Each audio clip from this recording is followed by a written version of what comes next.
Hello students, welcome all of you. आज हम BSc second year में चैप्टर नंबर 2 पाचन की कार्यकी का अध्ययन करेंगे। पाचन की कार्यकी के बारे में स्टडी करेंगे।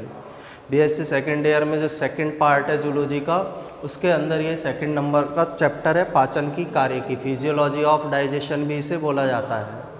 अब पाचन की कार्यकी में सबसे पहले एक डेफिनेशन या परिभाषा है कि पाचन किसे कहा जाता है। यानी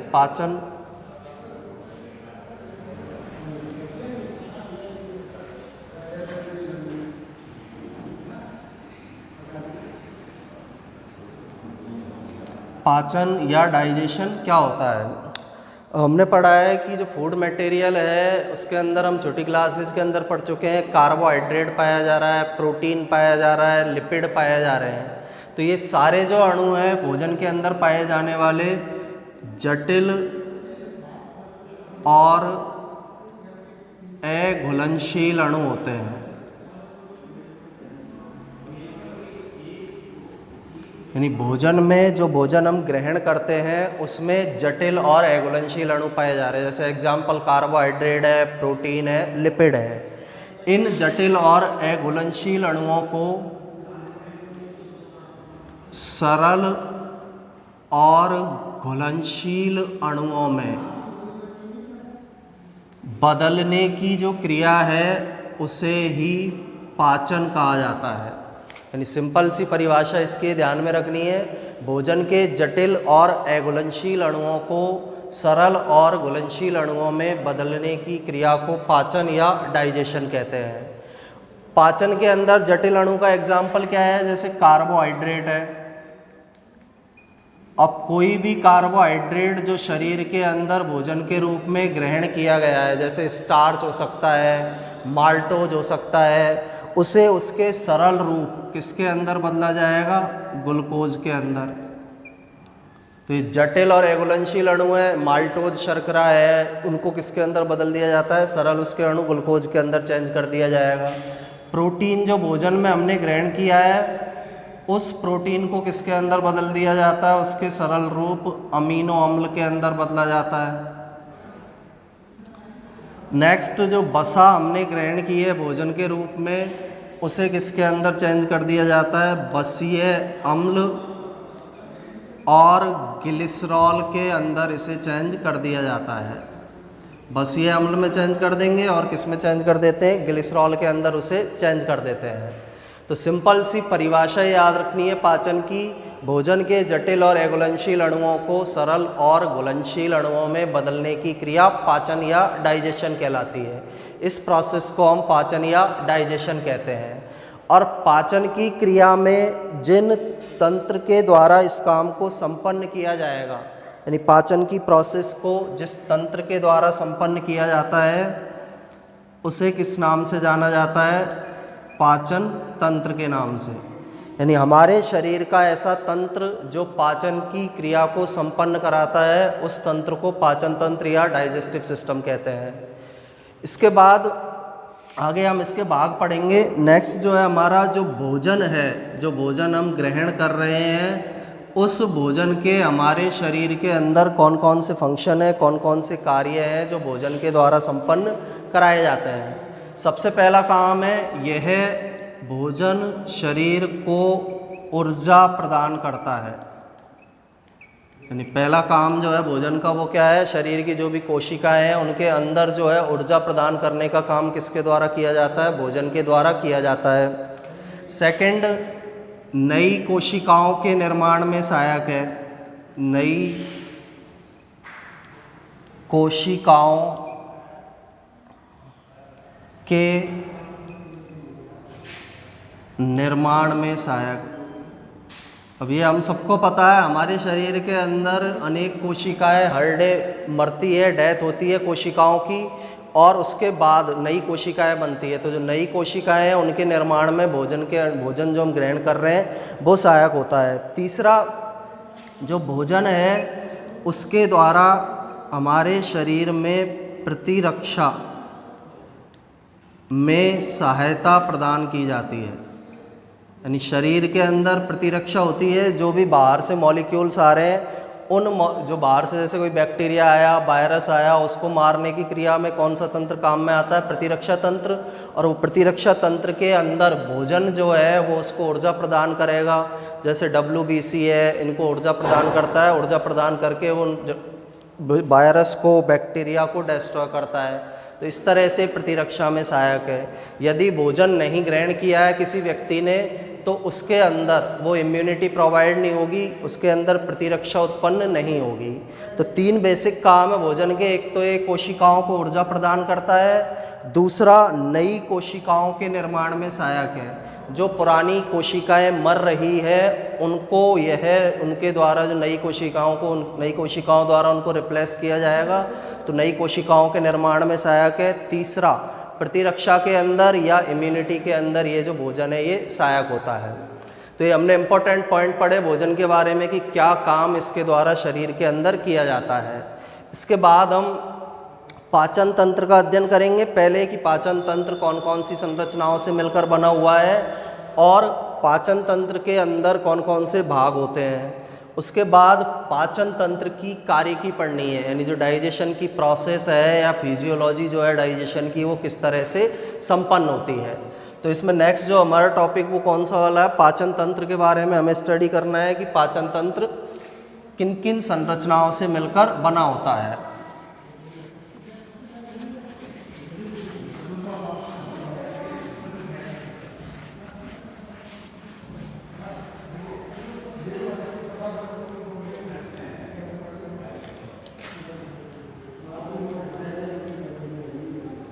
पाचन तंत्र।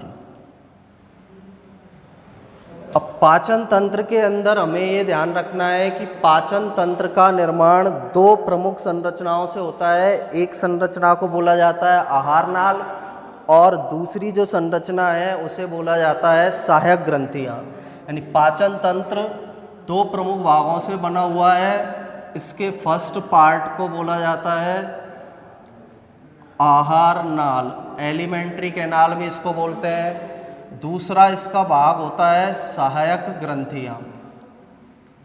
जो एसोसिएटेड ग्लैंड पाई जा रही है, सहायक ग्रंथियाँ जो पाई जा रही है, वो आपस में दोनों मिलकर आहार नाल और सहायक ग्रंथियाँ आपस में मिलते हैं। इनके आपस में मिलने से पाचन तंत्र का या डाइजेस्टिव सिस्टम का निर्माण होगा। इनसे डाइजेस्टिव सिस्टम बनता है।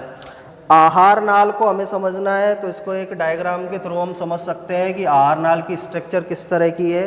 एक सिंपल हम डायग्राम बनाएं।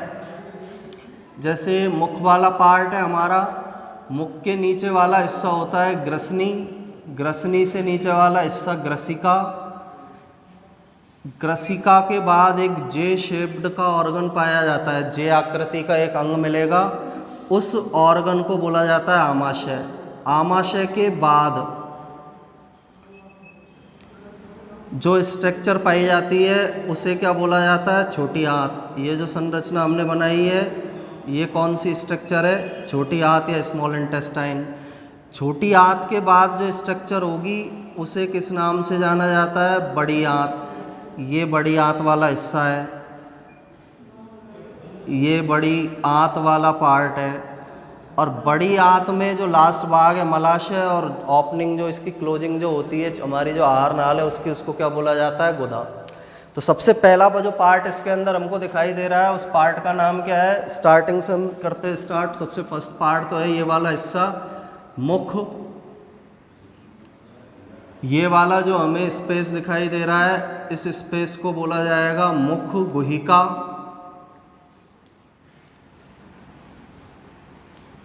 ये पार्ट कहलाता है ग्रसनी या फेरिंग्स भी इसे बोला जाता है। यहाँ तक ये ग्रसनी वाला हिस्सा होगा।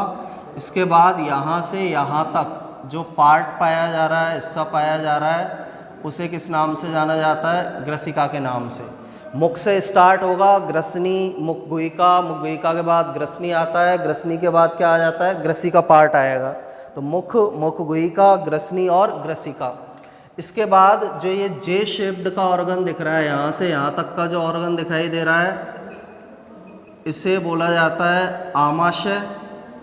यहाँ से यहाँ तक का जो हिस्सा है इस हिस्से को बोला जाता है छोटी आंत। छोटी आंत के बाद ये नया पार्ट स्टार्ट हुआ है, ये वाला हिस्सा, ये हिस्सा क्या कहलाता है? बड़ी आंत। बड़ी आंत का लास्ट भाग होता है मलाशय, और आहार नाल का जो लास्ट हिस्सा है उसे किस नाम से जाना जाता है? गुदा या एनस के नाम से। तो ये सारे पार्ट्स आपस में मिलकर किसका निर्माण करते हैं? आहार नाल का। स्टार्टिंग से इनकी पोजीशन है मुख, मुखगुहिका, ग्रसनी, ग्रसिका, आमाशय, छोटी आंत, बड़ी आंत, मलाशय, और लास्ट वाला जो हिस्सा है वो इसका क्या कहलाएगा? गुदा या एनस के नाम से इसे जाना जाता है। ये आहार नाल है। इसके साथ ही जो अटैच होते हैं सहायक ग्रंथियाँ इससे जुड़ी हुई पाई जाती है। अब सहायक ग्रंथियाँ कौन कौन सी पाई जाएंगी? यहाँ पर एक सहायक ग्लैंड उपस्थित होती है,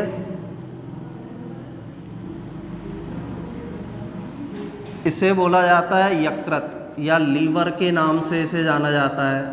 लीवर के बिल्कुल निचले वाले हिस्से में एक स्ट्रक्चर मिलेगी, इस संरचना को बोला जाता है पित्ताशय, गॉल ब्लैडर इसे बोला जाता है। इसके बाद जो ये हिस्सा है जहाँ पर छोटी आंत स्टार्ट हो रही है, यहाँ पर एक और सहायक ग्रंथि उपस्थित होगी, ये सहायक ग्रंथि यहाँ पर पाई जाएगी।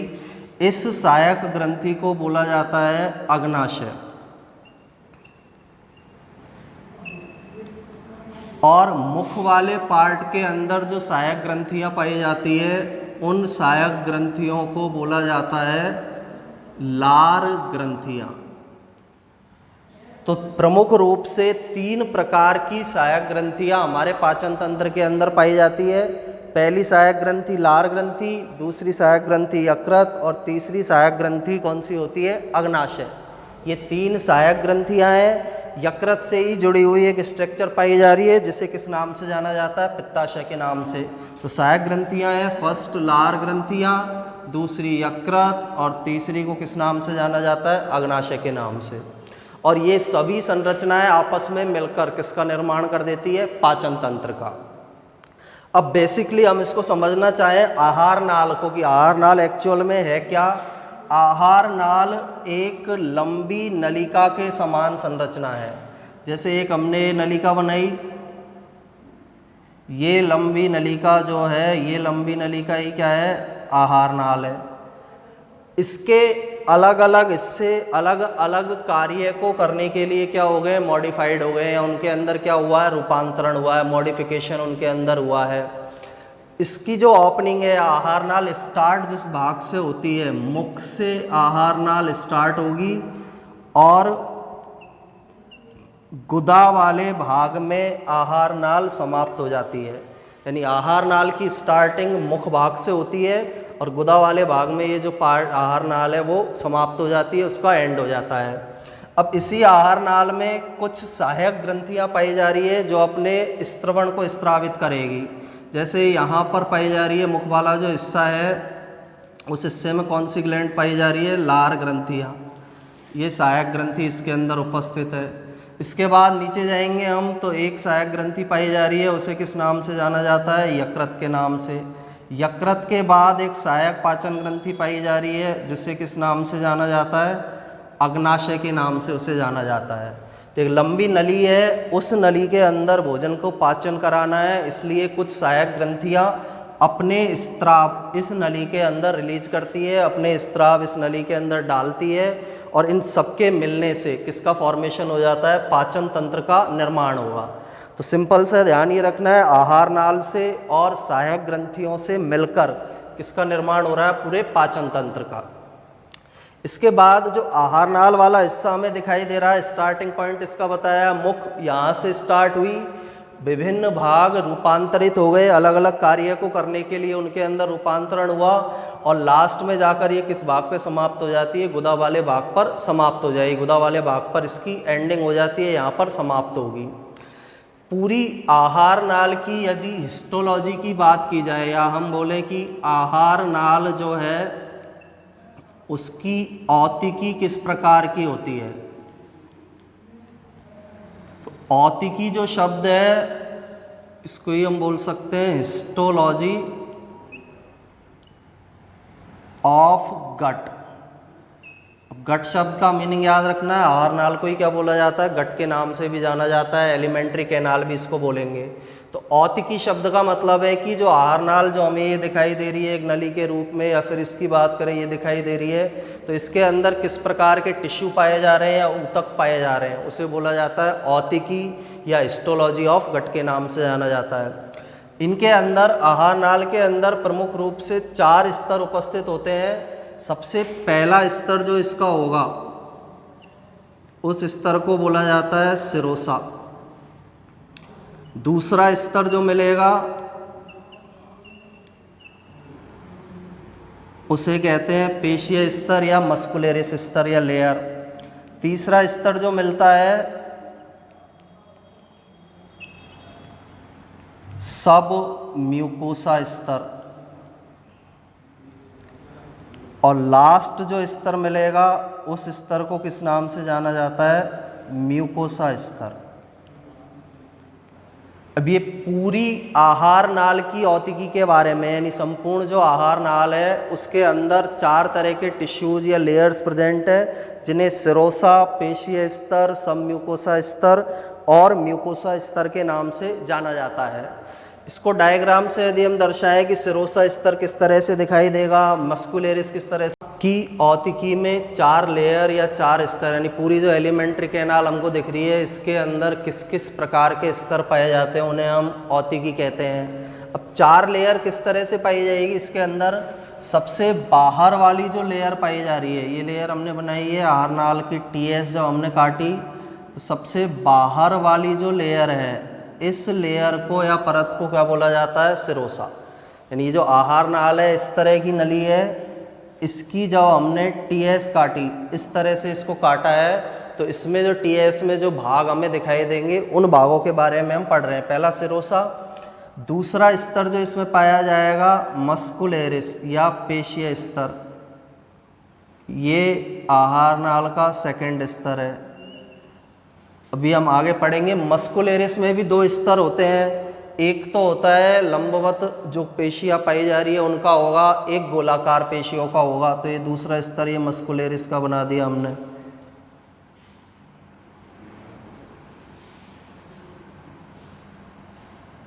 तो ये पूरा जो स्तर है ये कौन सा वाला है? मस्कुलरिस या पेशीय स्तर। तीसरा स्तर इसके अंदर पाया जाता है सब म्यूकोसा। ये जो स्तर बनाया है ये कौन सा स्तर है? सब म्यूकोसा लेयर है, सब म्यूकोसा स्तर है। लास्ट स्तर जो इसके अंदर होगा उसे किस नाम से जाना जाता है? म्यूकोसा स्तर। ये स्तर पाया जा रहा है, ये स्तर कहलाएगा म्यूकोसा स्तर। अब देखो ये वाला जो है सिरोसा, ये वाला स्तर कौन सा है? सिरोसा है। ये जो 2 दिखाई दे रहे हैं फर्स्ट और सेकंड, ये दोनों स्तर जो हैं, ये दोनों स्तर कौन से कहलाते हैं? पेशीय। ये पेशीय स्तर है पूरा। थर्ड ये वाला जो स्तर है सब म्यूकोसा स्तर है, और लास्ट वाला जो स्तर है इसे बोला जाता है म्यूकोसा। अंदर जो खाली जगह पाई जा रही है इस खाली जगह को अवकाशिका या ल्यूमेन के नाम से जाना जाता है। यानी जो अंदर स्पेस रहेगा, जैसे आहार नाल में हम स्पेस देख रहे हैं ना, ये स्पेस दिखाई दे रहा है, इस स्पेस को जिसमें से भोजन जाता है उसे किस नाम से जाना जाता है? अवकाशिका या ल्यूमेन के नाम से उसे जाना जाता है। तो सिंपल सा याद ये रखना है, आहार नाल है, एक लंबी नली है, उसकी टीएस काटी हमने। टीएस का मतलब होता है दाएं से बाएं। जब उसको काटा तो दाएं से बाएं काटने पर उसके अंदर हमें 4 प्रमुख स्तर दिखाई देते हैं। संपूर्ण आहार नाल के अंदर ये 4 प्रमुख स्तर पाए जाते हैं, और ये चारों स्तर पूरी आहार नाल में होंगे, लेकिन अलग अलग हिस्से में, जैसे आमाशय वाले हिस्से में एक और स्तर इसके अंदर ऐड हो जाता है। पेशीय स्तर के अंदर एक त्रियक पेशियों का स्तर और पाया जाएगा। सेकंड छोटी आंत के अंदर हम जाएंगे तो इसी स्तर के अंदर जो एपिथेलियम वगैरह कोशिकाएं वो इसके अंदर उपस्थित होंगी। तो हर भाग में अलग अलग रूपांतरण हो जाता है, लेकिन बेसिकली रूप से 4 प्रकार के स्तर इस आहार नाल की औतिकी में पाए जाते हैं। सबसे बाहरी स्तर जो है उसे सिरोसा कहा जाता है। अंदर वाला स्तर जो 2 पार्ट्स के अंदर डिवाइड है। 2 पार्ट्स के अंदर इसलिए डिवाइड है क्योंकि पेशीय स्तर में दो तरह की पेशियां मिलेंगी। पहली पेशियां होती है लंबवत पेशियां, लंबवत पेशियां।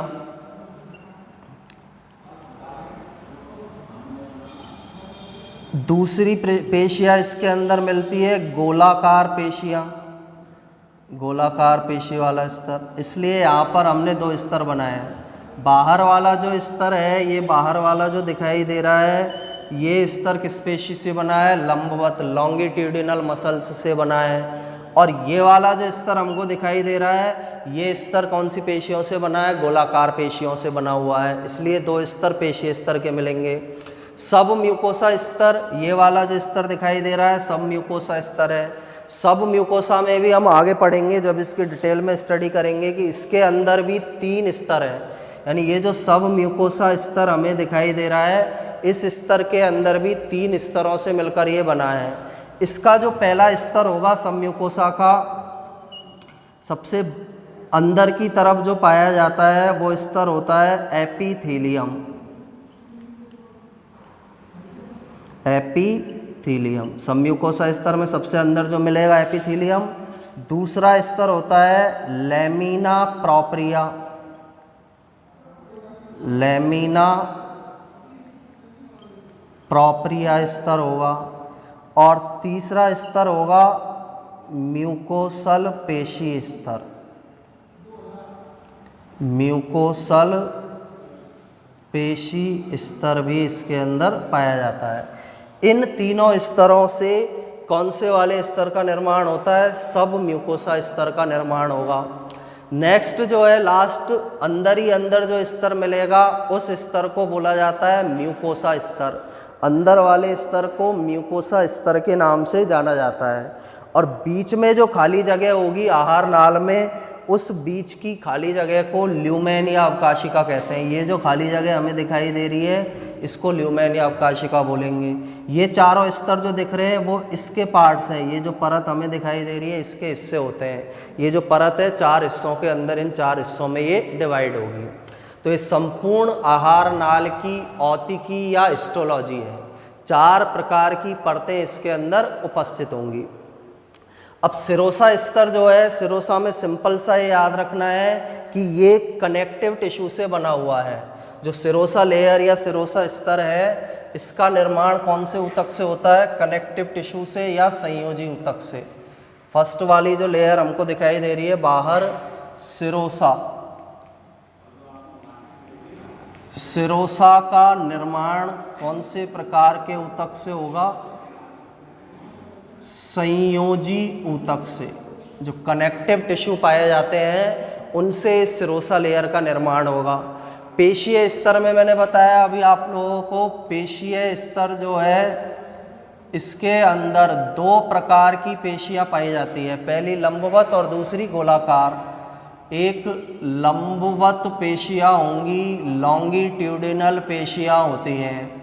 लंबवत का मतलब क्या है? किस तरह की पेशियां होंगी? इस तरह की, ऐसी मसल्स या पेशियां पाई जाएंगी जिन्हें हम लंबवत पेशियां कहेंगे। दूसरी इसके अंदर कौन सी पेशियां पाई जा रही है? गोलाकार पेशियां। अब गोलाकार सबको पता है किस तरह की आकृति होती है, इस तरह की आकृति होगी। अब यहाँ एक मेन पॉइंट याद रखना है, ये जो आमाशय वाला भाग है इसमें इन 2 स्तरों के अलावा एक और स्तर पाया जाता है तिर्यक पेशियों का स्तर। तिर्यक पेशियां आमाशय के अंदर, केवल आमाशय में मिलेगी। तिर्यक का मतलब होता है इस तरह की तिरछी पेशियां, इस तरह की ऑब्लिक्यू मसल या तिर्यक पेशियां, ये केवल कौन से भाग में पाई जाती है? आमाशय में। और भागों में नहीं मिलती है, केवल आमाशय वाले भाग के अंदर ये तिर्यक जो पेशियां हैं, ऑब्लिक्यू जो मसल है वो पाई जा रही है।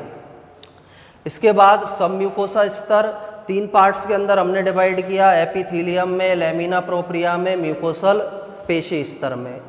तो इसके अंदर क्या है, क्या विशेषता है इसकी पाई जा रही है? जो ये एपिथेलियम स्तर है सबसे आंतरिक स्तर है। सब म्यूकोसा का सबसे आंतरिक स्तर जो है वो कौन सा है? एपिथेलियम। मध्य वाला स्तर जो है वो कौन सा है? Lamina propria. और सबसे अंदर वाला जो सबसे बाहर वाला जो स्तर है, बाहरी स्तर जो है, वो बाहरी स्तर कौन सा है? म्यूकोसल पेशी स्तर। इन 3 प्रकार के स्तरों से किसका निर्माण हो जाता है? सब म्यूकोसा स्तर का। एपिथेलियम जो स्तर है उसकी कुछ विशेषताएं हैं। एपिथेलियम की क्या विशेषताएं हैं? जैसे हम छोटी आंत की बात करें तो छोटी आंत के अंदर जो एपिथेलियम स्तर है उसी के अंदर जो रोम है वो पाए जाते हैं। सेकंड क्या पाया जाता है? रोम या बिलाई जो पढ़ा है हमने, वो छोटी आंत में किस स्तर के अंदर मिलेगा? एपिथेलियम स्तर के अंदर। एपिथेलियम स्तर में ये एपिथेलियम जो लेयर है या स्तर है, इस एपिथेलियम स्तर में छोटी आंत के अंदर, छोटी आंत में रोम या बिलाई उपस्थित होते हैं। रोम बिलाई के बारे में हमने पढ़ा है कि जो सूक्ष्मांकुर होते हैं जो भोजन के अवशोषण में हेल्प करते हैं, वो रोम या बिलाई इस एपिथेलियम स्तर में होंगे। आमाशय में एपिथेलियम स्तर में विशेष प्रकार के उभार पाए जाते हैं जिन्हें रुगी के नाम से जाना जाता है। रुगी क्या है? एक तरह के उभार हैं। जैसे आमाशय जो स्ट्रक्चर है, ये जे शेप्ड की स्ट्रक्चर जो आमाशय हमने बनाई है, इस जे शेप की स्ट्रक्चर के अंदर कुछ विशेष प्रकार के उभार होंगे। इस तरह के उभार इसके अंदर पाए जाते हैं। इस तरह के उभार इनके अंदर उपस्थित होंगे। तो ये उभार जो है एपिथेलियम स्तर के अंदर पाए जा रहे हैं जिन्हें रुगी के नाम से जाना जाता है। ये उभार किस स्तर में उपस्थित है? आमाशय में, एपिथेलियम स्तर में। लेमिना प्रोप्रिया कनेक्टिव टिश्यू से बना है। लेमिना प्रोप्रिया जो है उसका निर्माण किस प्रकार के ऊतक से होता है?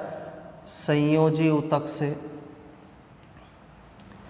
और म्यूकोसल पेशी स्तर, मसल्स स्तर, जैसे हमने ये पढ़ा था यहाँ पर पेशीय स्तर, उसी प्रकार का स्तर है। इसमें भी 2 प्रकार की पेशियाँ पाई जाती हैं। जैसे उसमें मिली थी, एक तो कौन सी मिलेगी? लंबवत पेशियाँ, और दूसरी वाली कौन सी मिल जाती है इसके अंदर? गोलाकार। पेशियों से बना हुआ स्तर है, सबसे बाहरी स्तर है। सेम जैसी पेशीय स्तर के अंदर उपस्थित थी उसी प्रकार की इस म्यूकोसल पेशी स्तर में मिलेगी। दोनों के अंदर डिफरेंस या अंतर ये रहता है, इनका साइज़ थोड़ा छोटा होता है, जबकि जो पेशीय स्तर के अंदर जो पेशियाँ पाई जा रही है उनका साइज़ बड़ा होगा। जैसे यहाँ पर जो लंबवत है उनका साइज़ इस तरह से छोटा पाया जाएगा, और गोलाकार भी किस तरह की होंगी? छोटे साइज की। जबकि यहाँ हम देखेंगे यहाँ बड़े आकार की लंबवत पेशियाँ हैं, बड़े आकार की कौन सी पेशियाँ पाई जा रही है? गोलाकार पेशियाँ इसके अंदर पाई जा रही हैं। तो ये इसके अंदर पाया जाने वाला तीसरी लेयर या स्तर है जिसे सब म्यूकोसा स्तर के नाम से जिसे जाना जाता है। फिर चौथी लेयर होती है इसकी लास्ट, म्यूकोसा स्तर। ये जो परत हमें दिखाई दे रही है म्यूकोसा स्तर जिसे कहा जाता है। और म्यूकोसा में हमें सिंपल सा ध्यान रखना है, जो म्यूकोसा लेयर है इसके अंदर विशेष प्रकार की कोशिकाएं पाई जाती हैं। म्यूकोसा स्तर में विशेष प्रकार की कोशिकाएं उपस्थित होंगी। जैसे आमाशय में जो कोशिकाएं पाई जाएंगी, गैस्ट्रिक सेल्स पाई जाती है, गैस्ट्रिक सेल्स इसके अंदर उपस्थित होंगी। तो म्यूकोसा स्तर एक इस प्रकार का स्तर होता है जिसके अंदर विशेष प्रकार की स्त्रावी कोशिकाएं मिलेंगी।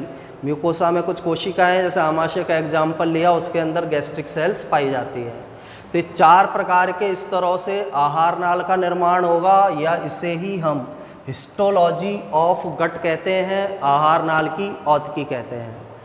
तो यहाँ तक हमने स्टडी किया है कि जो ये आहार नाल हमें दिखाई दे रही है, इसके अंदर जो वॉल दिखाई दे रही है, इस वॉल के अंदर कौन कौन से स्तर प्रेजेंट है। एक बार लास्ट में रिवाइज कर देता हूँ इसको मैं। आहार नाल है ये, इसकी लंबवत काटी इस तरह से इसको अनुदैर्ध्य रूप से जब हमने काटा 4 स्तर दिखाई देंगे। सबसे बाहरी स्तर सिरोसा संयोजी ऊतक से बना हुआ स्तर है। दूसरा स्तर पेशीय स्तर, डबल लेयर्ड होता है, लंबवत पेशियाँ मिलेंगी और गोलाकार पेशियाँ मिलेगी। आमाशय में इस पेशीय स्तर में तिरछी पेशियां भी पाई जाती हैं। सब म्यूकोसा स्तर 3 स्तरों से मिलकर बना है, एपिथीलियम, लैमिना प्रोप्रिया, म्यूकोसल पेशी स्तर। एपिथीलियम सबसे अंदर वाला स्तर है, लैमिना प्रोप्रिया मध्य स्तर है, म्यूकोसल पेशी स्तर बाहरी स्तर है। एपिथीलियम के अंदर विशेष प्रकार की संरचनाएं जो भी मिलेगी किसी भी भाग में वो मिलेगी, जैसे छोटी आंत में रोम या बिलाई जो भोजन का अवशोषण करने में सहायक है। आमाशय में रूगी स्ट्रक्चर पाई जा रही है, उभार है जो भोजन को मथने में सहायक होते हैं। म्यूकोस फिर लैमिना प्रोप्रिया मध्य स्तर है, संयोजी ऊतक से बना हुआ है और इसी स्तर के अंदर बेसल्स वगैरह वाहिकाएं वगैरह मिलती हैं। म्यूकोसल पेशी स्तर सबसे बाहरी स्तर होता है, इसमें 2 प्रकार की कोशिकाएं जैसे इसमें मिल रही थी लंबवत गोलाकार मिलेगी, लेकिन यहाँ पर जो पेशियां पाई जा रही है लंबवत और गोलाकार उनका आकार छोटा होता है। लास्ट स्तर जो इसका कहलाता है म्यूकोसा स्तर, सबसे अंदर का। म्यूकोसा स्तर में अनेक प्रकार की विशेष कोशिकाएं पाई जाती है, जैसे आमाशय के अंदर गैस्ट्रिक सेल्स पाई जाती हैं। और अंदर की जो खाली जगह है, ये जो स्पेस हमको दिखाई दे रहा है वाइट से जिसको मैंने दर्शाया है, इसको अवकाशिका या किस नाम से जाना जाता है, ल्यूमेन के नाम से। तो यहाँ पर हमारी आहार नाल की औतिकी कंप्लीट होती है। इसके बाद नेक्स्ट लेक्चर के अंदर हम एक एक पार्ट के बारे में स्टडी करेंगे कि मुख के अंदर क्या है, मुख गुहिका में क्या है, ग्रसिका, आमाशय, छोटी आंत, बड़ी आंत, इनके अंदर कौन कौन से भाग हैं, कौन कौन से कार्य इनके द्वारा संपन्न किए जाते हैं। Thank you.